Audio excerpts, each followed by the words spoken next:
Hey guys, can I get a plus ultra? Hello, my friends, and welcome back to All Ages of Geek TV, AG TV. And if you're wondering what that is, we stand for fandom positivity and also uniting the geeks of all ages. And I welcome you to the fandom couch, where right now we're going to be discussing My Hero Academia episode number 3 from season 1. And if you want to see my reaction, it is in the link in the description for you guys to enjoy. But okay. First of all, we're gonna go through this by level of hypeness. Now, first of all, how it first started. You hear it's like he has the speech that he wanted. Deku was so happy. He finally heard the speech that he wanted. He too can be a hero. But then things started changing. There was a complete and utter plot twist when All Might basically said to him, legit to his face, that, hey, it's gonna be hard for you to be a hero because you don't have a quirk, but I'm going to let you inherit my powers. He is going to let him inherit his powers. Now, I didn't see that coming. Now, what I thought was going to happen was he was going to take him under his wing, and then over time, Deku would develop a quirk. But no, guys, no. He not only just took him under his wing, but he let him inherit his powers. Now, if from a fan's perspective, we're all a fan of somebody out there. I mean, there's nobody who is ever not a fan of anything, because we all like things, whether we like Spider-Man or Batman or somebody like, I don't know, like Miley Cyrus. I don't even know what I'm saying. Hey, make Miley Cyrus like fly across the screen as a superhero.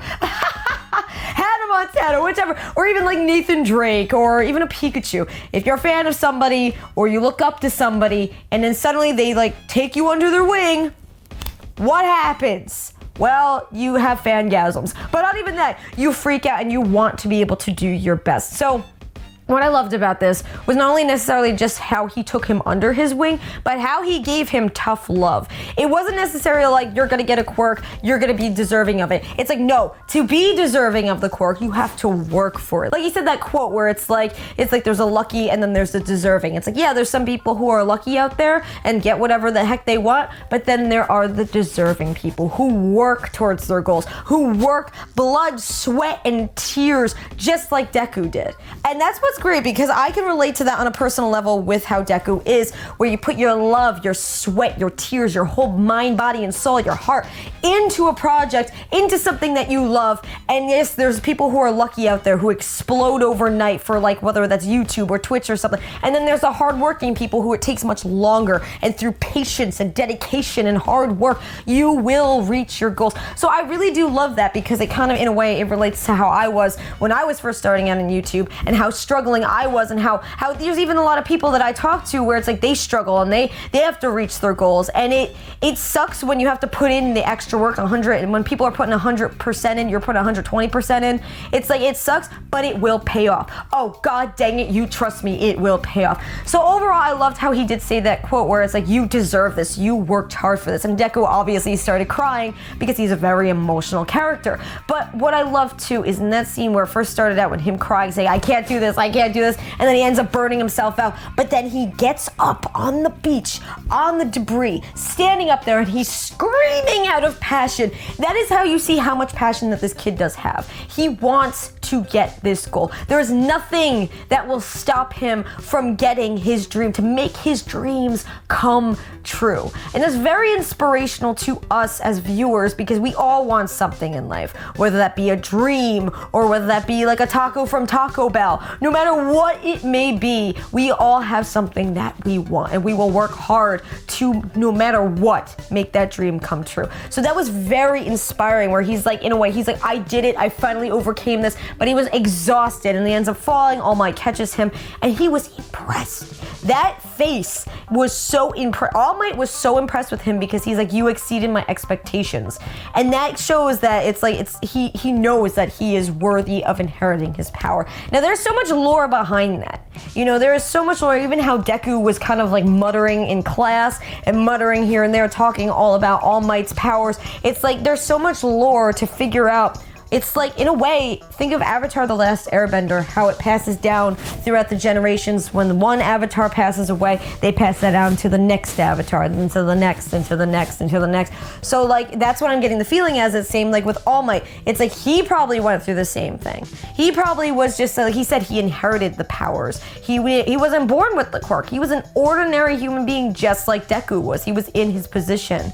So that's the level of understanding there where Deku knows now that he is not alone, and also how All Might basically told him, like, you will inherit my powers. It was been passed down to me. So I'm curious to know who passed down his powers, to see who his trainer was. So also another thing to know is I'm loving, absolutely god dang loving the new characters. I finally met that one character. I still can't say her name. You guys were saying that's gonna be Kat, that she looks like Kat, she acts like Kat, that's gonna be Kat. So like overall, I'm excited to learn more about her. She's adorable. I love also how the characters do change their outfits.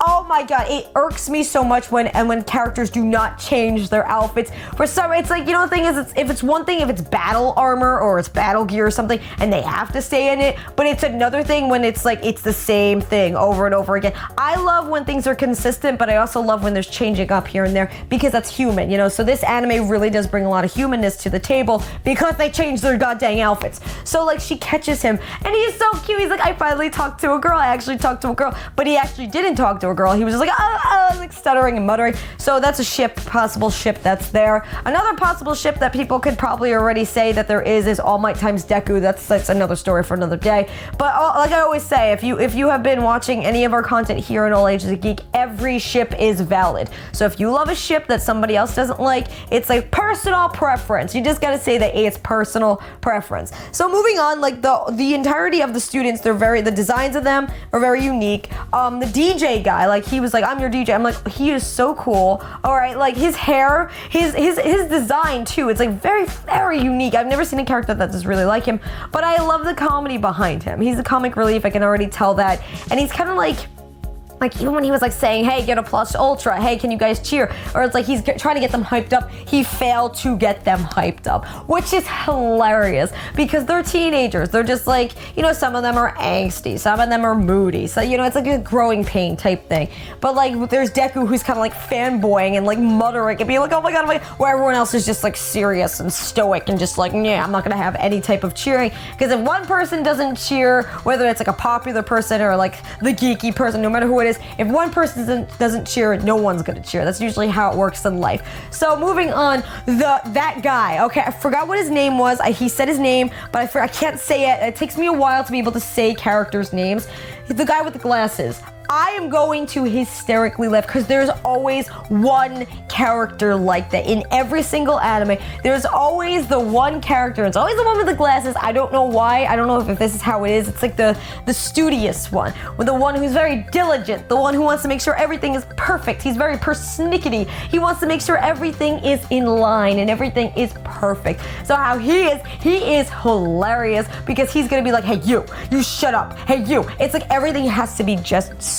I wonder if he's a Virgo, because Virgos are like that. Everything just has to be just so. Everything has to be just perfect all the time. And if there's one mishap or like anything that would I don't know, make something suffer or anything that's out of line, they're going to freak out and just start like blaming everybody about it and just be like, no, it's their fault. So it's like, maybe he's a Virgo. I have to learn their birthdays, because something I'm very intrigued about also doing is character analysis, but also seeing what their birthdays are, seeing what their zodiac signs are, because that usually has to coincide with how their personalities are. Like with me, I'm an Aries, I'm a fire sign, and I'm very like, as you could already tell, my energy levels are high. I always have to be like, I'm the alpha. I'm always have to be like the leader type character. That's how Aries always are. We have to take charge of everything. So I like, one question I would love to know, what kind of zodiac sign are you guys? But moving forward, I'm excited to see where Deku goes through this. Like, I'm excited to understand what's going through his mind,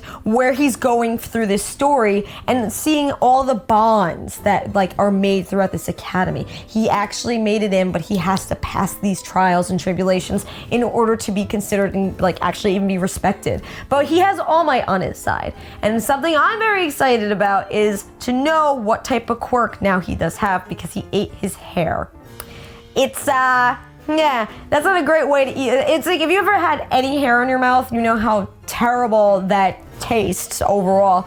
But like, again, guys, it's a very original series. They're gonna throw in things that are gonna punch you in the gut with emotion, but they're also gonna throw in things that you don't expect. Because overall, this kind of showed me this is a type of anime where it's gonna have plot twists. I did not see that coming with All Might. I was taking notes. I was thinking, okay, this is what's gonna happen, but I was wrong. I was very, very wrong to think that what was gonna happen. Well, what actually happened? He did train him. He did take him under his wing, but I didn't expect that he was going to actually inherit his powers. So I wonder what kind of powers Deku is going to have. And also Kacchan. I still love how he has that angst with him, but like he said, he gave a little hint. He's a lot easier on him now. He's saying things like, oh, I want to watch you burn, I want to like fight you and everything, but he still is holding that over his head that he did save him. So in a way, I feel as if he's kind of warming up to him to show his thanks, but I'm kind of thinking that he's a very complicated character, very complex. Maybe he has a dark past, I'm not sure, but he's very complex, and that's what worries me, because very complex characters usually have very dark backstories, or somebody bullied them, whether it's a family member, a relative, like a mentor. I'm afraid to see what Kacchan did go through, but I love him. I really do love him.